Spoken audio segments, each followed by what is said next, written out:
Hi ladies and gents, Pond here with another video for Rise of Empires, Ice and Fire. Thank you so much for all your previous likes, comments and subscriptions to the channel. If you haven't subscribed already, why not click on that button and ring the bell so you can get notifications of whenever I'm dropping content on the channel. And now onto the topic of this video, and we are into Season X12 Eden Conquer States 1 to 184, SX11 and SX10 Wonders faction for 185 down to 360. First things first, let's have a look at the matchups that the devs have given us for our states this season. Like the previous season, they did actually do the announcement in terms of the matchups a few days before the season started. I really like the fact that they're doing this. Of course, they just include the top 3 alliances in each faction. So first off, we're having a look at states 1 to 184. Of course, we have been split into 2 groups in these top states, but looking at map 2, we have just a absolute chaotic map of T90 in faction 1, Boss from 37 in faction 2, IMS from 127 in faction 3, and then RYS from state 62 in faction 4. All of those alliances are absolutely excellent alliances. I've played against nearly all of them at one stage or the other. I know T90 had just been formed, but I played against most of those players. That map, I've got quite a few friends that play on that map, and I think it's just going to be absolute carnage. I know a lot of people have asked as well, would it be possible to be able to spectate on other maps to your own, similar to like how other alliance members can spectate on a Battlefield of Honor clash? I have made that suggestion to the devs, but they haven't come back to me yet. I'm guessing that might be quite a big technical kind of project for them to put in, where they would allow all like non-map players to view that map. But that would be a great idea. So I have put that forward to them. Other kind of interesting maps, well, if we look at the map 3 as well, you've got VM from 127 up against RWU from 90. Imperium of 86 are in the 3rd faction, and then LS19 are in faction 4. I think that's going to be pretty good. Map 4, you've got XKE from 76 up against Empire Combat from 127, 4 Kings from 120, and then we've got Let It Be Carnage from State 17 as well. So lots of interesting kind of things going on there. In terms of my map, so we're on map 11. We'll see how it goes. Like, we're up against Federation of Death from 82, Viciously Delicious again from State 78, and they've also got United 19 in their faction 2. We've got GTA from 127, and then as you can see, Deep in Contact from 55. We're in faction 4. So I think the devs have really tried to listen in terms of the matchmaking. I've mainly heard positive things from the groups that I'm in for the older states regarding this, and hopefully they'll continue forward to obviously do this to a high standard. Let's have a look at the slightly younger states as well, what's going on in their areas. So as I've already said, 185 to 296 are on SX11, and it should be faction wonders, so that's going to be just 2 factions in a group. You can see that map 31, you've got Win from 284 paired with XID from 284, and then they are up against the Sith and the Jedi Knight Alliance, both from 265. So basically the 2 big hitters, I would say, in that group are facing off against each other in that map. So, and it's interesting, the devs have, it seems like they've deliberately obviously paired 2 alliances from each state on that map, but I haven't seen many people talking about that, so that could be an interesting map for others to see as well. And then if we go on to the 3rd options, which is Lords in states 297 to 360, are going to have access to SX10 heroes, so that's Poison Master and Healer, and you guys again should have just 2-way factions with wonders. So on map 23, we've got faction 1 has got the Hood Rats from 335, XL Extreme from 312, and then they're up against 350 Made in Korea, 324 Valhalla's Valkyries. Map 24, you've got Zero Remorse from 335 and General 8 from 307 up against Farmers in Asia from 347 and UKZ and Boy from 297. So hopefully you guys are all going to have an interesting season together, and that is enough about the matchups. Now I'm going to go specifically into what we're playing with on SX12 Eden Conquer. So here we are in my account on map 11. First things to talk about is the map. So in Conquer, as you'll know, we're splitting to 4 different factions.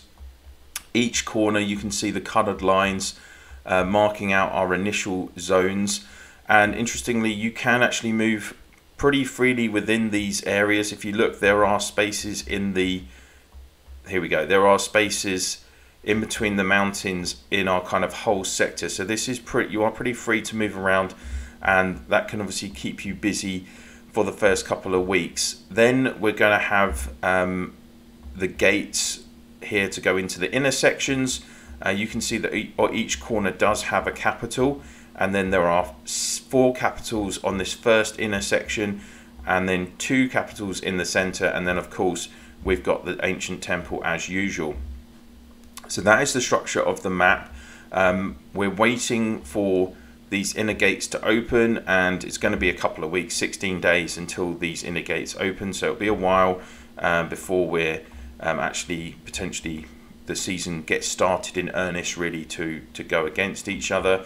There are these kind of middle zones as well, and these are opening at the end of the week. So this will be the kind of first areas where people are fighting over, will be these middle segments in between your corners, before then going into the center of the map.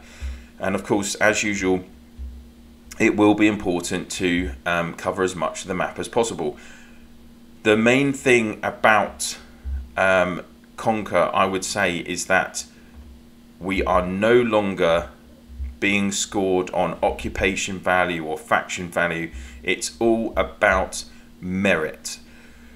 So let's talk about merit. First off, there are 3 ways to gain merit. So initially, as usual, as previous forms of Eden, you can gain merit from taking structures. So you can see that merit for the first occupier of this level 5 gate will be 8,000, and then as always, the higher the value of the building, the more impact it's going to have. So for instance, on a capital, you will get 130,000 merit for the first occupier, but the main thing to note here is that after occupying it, personal merit of guild members is increased by 1,700 per hour. So this will obviously, the longer you hold on to a capital, or being the first to take the capital and defending it, that's naturally going to give you a regular stream of merit into your guild. So that's going to be important. And of course, when you think about factions, taking those, who's going to get these kind of 6 capitals in the center of the map, that's going to be an important piece of the puzzle as the map develops during the season. And then of course, the most important thing as ever is the world center, and in Conquer I think it's even more important than ever. If you look at merit for first occupier, it's 390,000, but the main point to look at here is that when you reach tally, it gives 500 million extra merit for the occupying guild. 500 million. So that is going to be extremely important. You can see that after 1 day, Tankyar Empire, our faction, has got 13 million merit. So taking the world center is basically going to decide the map for sure this season. It's going to be absolutely key. So hopefully we're going to see some crazy battles potentially. Could we see a 4-way battle for the world center late in the season? I'm excited to see what's going to happen with that.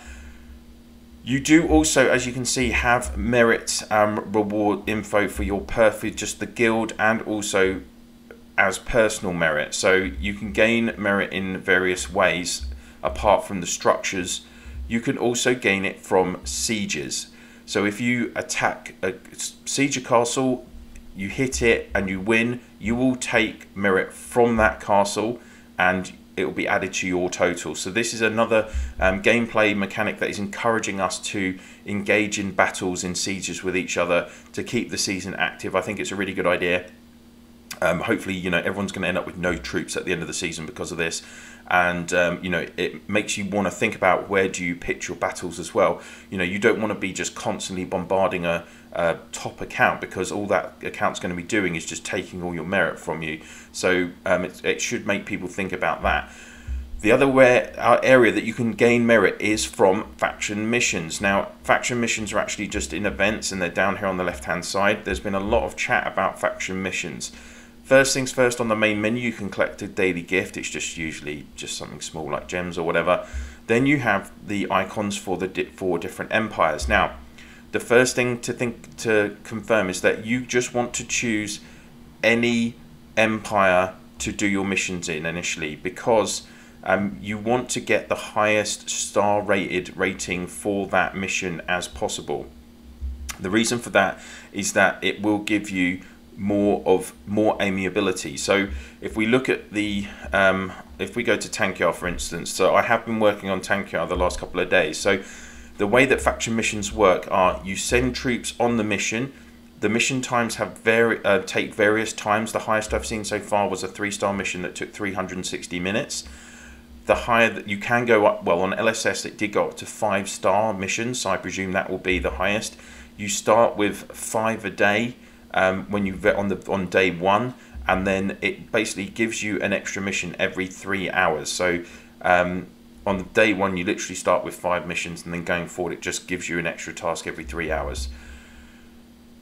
When you do a mission, you will get 3 kind of consumables. You're getting, first, this is amiability, and this is going to increase your amiability level. So when you increase amiability level, you get rewards for the heroes of that faction. I'll talk about that in a second. So you can see that as there are 15 levels, they haven't updated this in terms of how much amiability is required for the final level. Bearing in mind it's a 12,000, it's 8,000 jump, then it's 13,000 jump. So what, it could be 20,000. It might be like 22,000. So maybe 60,000 amiability for level 15, but that's a complete guess. But the heroes in this section will gain benefits. So you can see extra resistance, damage, HP, and then combat speed. Each time you complete a amiability level, you will get a reward. This time you can see I'm getting 50,000 construction materials. You might get some honor coins. You might get something else. They're just small rewards at this point.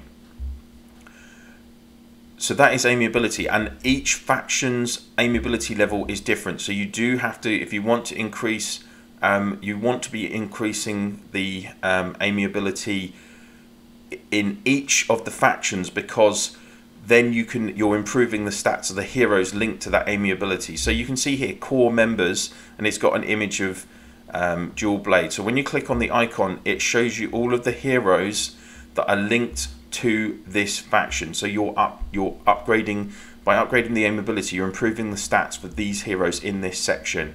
And what you'll want to do is, then if you see here, when you click on to do a task, to do a mission, it tells you how many heroes you need. So the higher the level of the mission, the more heroes you need to select. You click on the plus icon, and then you just hold down and you add the hero. Now you can see that it's now given me a 30% bonus for choosing a hero from the recommended faction. And then if we add it again, you get up to a maximum 60% bonus. If I choose another faction, for instance, let's choose Farah, you can see the bonus drops. So it drops to 20% per hero on this specific one, which just requires 2 heroes. So, and the higher that you need to have level 50 heroes. So if the hero is maxed at level 50, you will get the full amount. So there we go. I've chosen 2 of the heroes from the recommended faction. I choose, it enters into there, and I just dispatch, and off they go. When you select a hero to go into the faction mission, they are still available to use in your legions as normal throughout the game. They're not actually unavailable while on the mission. So don't worry if it's like a long mission time. It has no other impact on the gameplay. Those heroes are still available.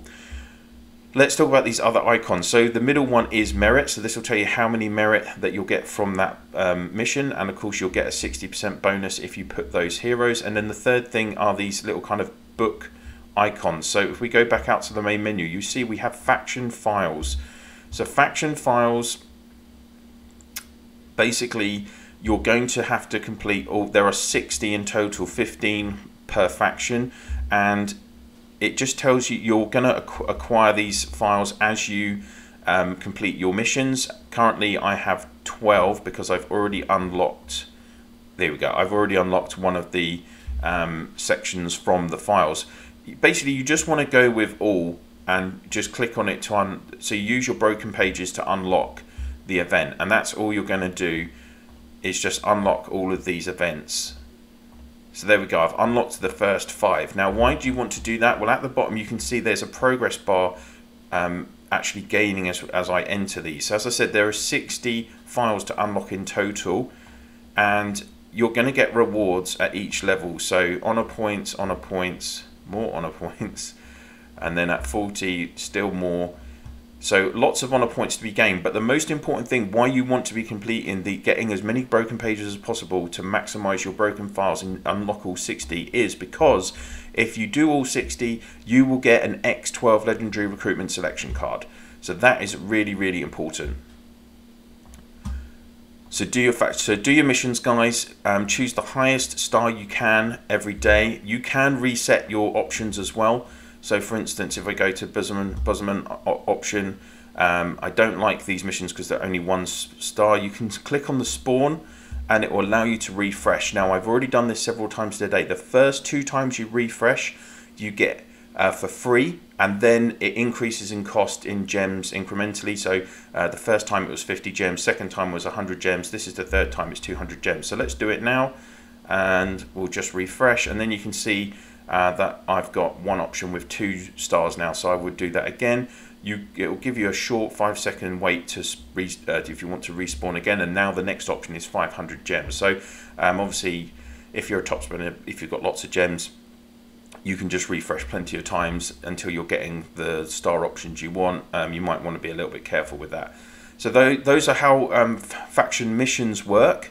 And then back onto the kind of main Reign of Chaos map as usual. Quests are the same as always. Seasonal challenge, 50 levels as usual. One change this season is they have now tiered the kind of premium section. So you can have Elite Challenge for 489 and you get a set of reasonable rewards, and then unlock Epic for 1949 for the additional rewards.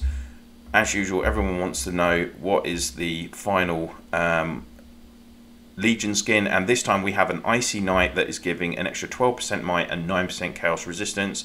So that is the most premium Legion skin we've seen from these rewards. It's quite a cool look as well, and obviously you get lots of you do get extra rewards compared to normal if you unlock both of these levels. So I quite like that, the fact that they have tiered this, and there are actually, just if you do both of them, you do get more rewards, and if you're only a small spender, you can still unlock Elite and get a little bit of a bonus there.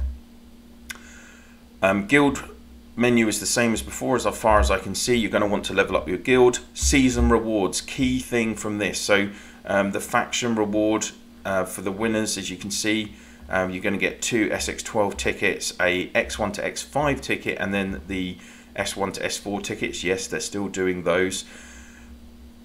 Guild rewards, so rewards for the champion. Interestingly, you're going to get a super mysterious gift. I don't know what the options are in there. You'll get a medal to put on your front page of your castle.